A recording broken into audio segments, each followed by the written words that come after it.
Acetic acid being a weak acid, it is partially dissociating into H plus and acetate ion, to which we are adding sodium acetate. This sodium acetate is salt of acetic acid being a strong, it is completely dissociated into CH3COO minus and Na plus ion.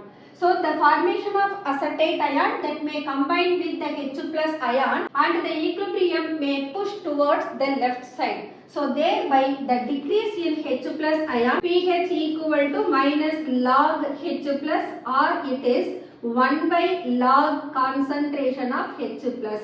So pH is inversely related to the concentration of H plus ion. So decrease in concentration of H plus ion increases the pH. So the correct answer will be B. So pH of solution will be greater than 4.3. உங்களுக்கு இந்த video பிடிச்சிருந்தா like பண்ணுங்க, share பண்ணுங்க, comment பண்ணுங்க and subscribe பண்ணுங்க. Thank you.